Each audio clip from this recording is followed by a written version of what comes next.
Hello everyone. I'm actually recording this video on my cell phone, so I'll try to make it quick, but I wanted to share with you all my testimony of how God showed me hell.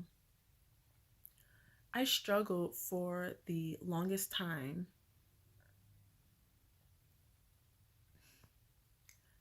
I struggled believing that a loving God, my God, your God, everyone's God, whether or not they know it or not, would create a place that was so torturous, that was so opposite of everything that he was. A place that lacks love, a place that lacks joy, a, a place that lacks mercy and grace. I struggle with this. And so, and the biggest thing is because there's so many pastors and churches and theological scholars out there that they don't believe in it and they don't preach it and they don't teach it, but the Bible says that it is a real place. Therefore, it must be a real place. So anyway, I prayed to God. I said, Lord, if this is a real place, like, can you, I dropped my phone. So, if this is a real place, can you show it to me? Can you put it in my heart where I just know it? Can you show it to me, but don't leave me there. I just only want to watch it. I mean, not even, I don't want to watch people suffer. I want to just know it's a, a real place. So if I can just, see the layout or anything, just, I just need to know that it's a real place. And I prayed this, for the longest time. I'd say actually for probably a few days, 3, 4 days, and nothing. One day, my daughter came into my room about 3, 4 o'clock in the morning, running into my room, and she had told me she had just had like this awful nightmare, this terrible nightmare. And at the time, she was probably about 7 years old. And so I said, "Well, baby, tell me what happened." So she said she was in this foreign land. And these aren't her words. She said she was in a place with pyramids, and so, but it was a place she had never been before. It looked foreign. She didn't really understand the language because people spoke with, they spoke another language, and they spoke with like a really hard to understand accent. But somehow she knew what they were saying. And so she said there was this evil king there, and this king came to her and told her, he said, if you worship me and you pray to me, I will make you queen over all the souls. And she told him, she said, you're only supposed to pray to God and worship God. So he got upset. He asked her the question 2 more times, totaling 3 times. And she told him no all 3 times. He said, okay, well, I'm going to bury you. And if you can get out, then I will let you go and you can be free to leave my land. But, you have 7 days to do it. So he said it was going to take her 7 days to get out of the dirt. So he buried her. And as she was trying to get out, he turned her position upside down. So she thought she was digging upwards to get out, but she was actually digging deeper into the earth. So she was digging deeper. And so she told me, she said, well, she had dug so deep, it was more than the time that he had said it would be. It was longer. So by the time she reaches the bottom, to the point where she can't dig anymore, she gets to this place where it's almost like a giant cave, and she sees this giant, as she calls it, giant swimming pool of lava. And there's screaming there are people there, there's yelling, and it smelled like burnt rotting eggs. These are her words. And she said that when she got there, the king, asked her again, which she said was weird because he was on top of the earth, and then he was underneath the earth too. He was inside the earth. And he asked her again, if you worship me, I'll let you out of this place. I'll let you out. I'll let you go. And she said, no, you're only supposed to pray to God. And so he held her upside down by her feet, and he was preparing to like put her into like this giant, as she calls it, swimming pool of lava. And when her face gets this close to touching the lava, she says this hand that was white. Like, and when I say white, I mean like the color white, like light. Like when you think of um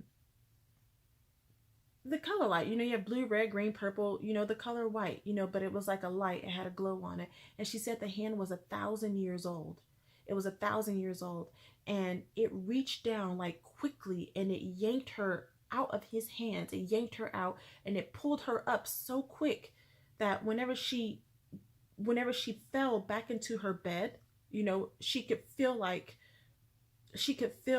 it's almost like a roller coaster. So you know how your stomach drops? That's what she felt. She said she felt her stomach drop, and it dropped into her body.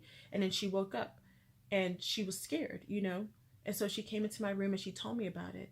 And I mean, this was so potent to me, because I asked God to show me hell. And I asked him to show me hell on my terms. You know, like, let me see it as a spectator. I don't want to be in there. I don't want to smell it. I don't want to see it. I just want to know it's a real place. And he doesn't do that. He shows me through my daughter. Mind you, she's, like I said, she's about 7 at the time. I would never tell her. I mean, when I talk to her about God, but I never tell her stuff like, you know, there are people burning in hell, there are people tormenting in hell. For one, at that point in my life, I wasn't really sure that that was true, because I didn't want to believe it. I didn't want to believe that that is the fate of that is that is truly the wage of sin. I didn't want to believe it, because we're so accustomed to living in his grace. We're so accustomed to living in this world that has, you know, that it has everything we ever needed. It has, you know, it's full of everything. It's full of his grace and mercy. And we're so accustomed to it. It's almost like we're used to it, that when it's gone, it's like, well, this isn't fair. Well, it was already a gift to begin with, you know? And so it was really hard for me to wrap my mind around the fact that this might be a real place. And so he showed me through her, which there's so many reasons I'm grateful for this.